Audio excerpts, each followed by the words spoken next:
চলো এবারে তোমাদের সাথে শেয়ার করি আমাদের এবারের বনেদি বাড়ির দুর্গাপুজো দেখার সিরিজের তৃতীয় গন্তব্য। সেটা হলো ছাতুবাবু লাটুবাবুর রাজবাড়ির দুর্গাপুজো। ছাতুবাবু লাটুবাবুর বাড়ির এই দুর্গোৎসব শুরু হয় 1770 সাল থেকে, অর্থাৎ আজ এই পুজোর বয়স প্রায় 255 বছর। এই বাড়িরই একজন সদস্য ছিলেন রামদুলাল দেব সরকার, যিনি বাংলার একজন খ্যাতনামা ব্যবসায়ী ছিলেন। তিনি আমেরিকার স্বাধীনতা লাভের পর মার্কিন যুক্তরাষ্ট্রের সঙ্গে ব্যবসায়িক সম্পর্ক গড়ে তোলেন এবং যশ খ্যাতি লাভ করেন। বাংলা থেকে বিভিন্ন মশলা, মসলিন, কাপড় ইত্যাদি রপ্তানি করতেন তিনি, আর ওখান থেকেও আমাদের এখানে বিভিন্ন ধরনের পণ্য আমদানি হতো।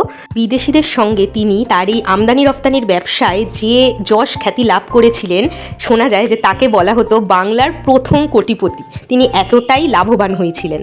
তো যাই হোক, তিনি 255 বছর আগে নিজের বাড়িতেই দুর্গাপুজো শুরু করেন। তিনি মারা যাওয়ার পরে তার উত্তরাধিকার সূত্রে এই পুজোর দায়িত্ব এসে পড়ে তার দুই ছেলে আশুতোষ নাথ দেব, বা তখনকার দিনের মানুষের উচ্চারণে সাতুবাবু ওনার নাম ছিল, যেটা থেকে মানুষের কথায় কথায় নাম হয়েছে ছাতুবাবু।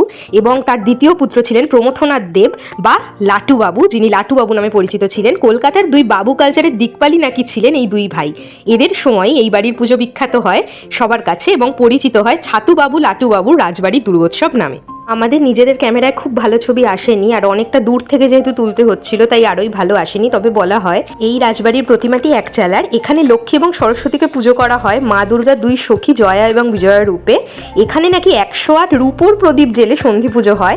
আর এই বাড়িতে ধুতি এবং শাড়ি ছাড়া পুরুষ এবং মহিলারা কিন্তু কোনো পোশাক পরেন না, অবশ্যই পুজোর সময়। আর এই বাড়িতে কিন্তু অষ্টমীতে সিঁদুর খেলার চল রয়েছে সেই প্রথম থেকে।